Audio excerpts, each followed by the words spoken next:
Hello అండి. ఈరోజైతే నా స్టైల్‌లో కైమా అయితే చేసి చూపించబోతున్నాను. ఎక్కువ మసాలాలు లేకుండా సింపుల్‌గా, టేస్టీగా చాలా చాలా బావుంటుంది. వేడి వేడి అన్నంలో కైమా వేసుకొని తింటూ ఉంటే టేస్ట్ అయితే సూపర్ ఉంది. మీరు కూడా నా స్టైల్‌లో ప్రిపేర్ చేసుకోవాలనుకుంటే ఫుల్ వీడియో అయితే చూసేసేయండి. మటన్ కైమాని నీట్‌గా క్లీన్ చేసి ఉప్పు, పసుపు వేసుకొని కైమాలోని వాటర్ అంతా పోయేంత వరకు ఉడికించుకొని పక్కన పెట్టేసుకుందాము. కడాయిలో కొద్దిగా ఆయిల్ అయితే వేసి చెక్క, లవంగాలు, ఒక చిన్న బిర్యానీ ఆకు అయితే వేసి కట్ చేసి పెట్టుకున్న ఉల్లిపాయలు, పచ్చిమిర్చి, అలాగే కొంచెము కరివేపాకు కూడా వేసుకొని ఉల్లిపాయలని బాగా వేపుకుందాము. కైమాకి ఎక్కువ మసాలా లేకుండా సింపుల్గా చేసుకుంటే చాలా చాలా బాగుంటుంది. ఇలా కైమా చేసుకొని మిరియాల రసం పెట్టుకొని తింటే టేస్ట్ అయితే చాలా చాలా బాగుంటుంది. ఉల్లిపాయలు అయితే బాగా వేగిపోయాయి. టమాటాను అయితే నీట్‌గా క్లీన్ చేసుకొని టమాటా ముక్కలు అయితే వేసుకుందాము. టమాటా ముక్కలు తొందరగా మగ్గడం కోసము కొద్దిగా సాల్ట్ కూడా యాడ్ చేసుకొని టమాటాలని మెత్తగా మగ్గించుకుందాము.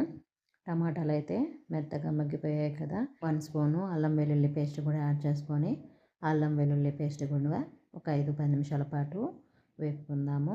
అల్లం వెల్లుల్లి పేస్టు మనం వేసిన టమాటాలు అన్నీ మంచిగా మగ్గి ఆయిల్ మొత్తం పైకి తేలేంత వరకు వేపుకుందాము.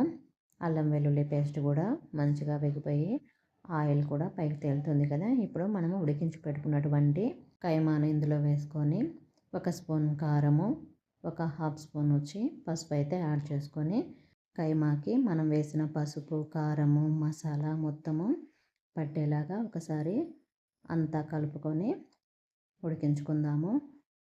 ఆయిల్ మొత్తం పైకి తేలేంత వరకు మూత పెట్టేసి కైమానైతే ఉడికించుకుందాము. కైమా తొందరగానే ఉడికిపోతుంది. చిన్న చిన్న పీసెసే కాబట్టి ఆల్రెడీ మనము పసుపు, ఉప్పు వేసి ఉడికించుకొని కూడా పెట్టుకున్నాం కాబట్టి తొందరగా ఉడికిపోతుంది.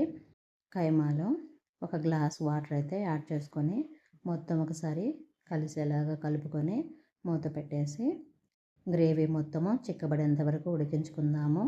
కైమాలో ఎక్కువ గ్రేవీ ఉంటే బాగోదు. గ్రేవీ మొత్తము చిక్కబడితేనే కైమా చాలా బాగుంటుంది.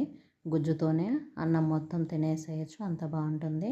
ఇదిగోండి మన కూర అయితే ఉడుకుతూ ఉంది. అలాగే మనం ముందుగానే ప్రిపేర్ చేసి పెట్టుకున్న ధనియాలు, చెక్క, లవంగాలు, మిరియాలు, వెల్లుల్లిపాయలు వేసి దోరగా వేపుకొని గ్రైండ్ చేసుకున్న మసాలా పౌడర్ని అయితే ఒక స్పూన్ అయితే వేసుకొని కొద్దిగా కొత్తిమీర కూడా యాడ్ చేసి ఒకసారి మొత్తము మిక్స్ చేసుకొని ఒక 5-10 నిమిషాల పాటు ఉడికించుకొని దించేసుకుంటే గ్రేవీ కూడా చిక్కబడిపోయింది.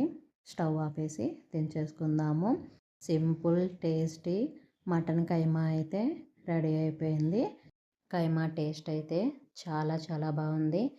మీకు కూడా నచ్చితే ఒకసారి ట్రై చేయండి.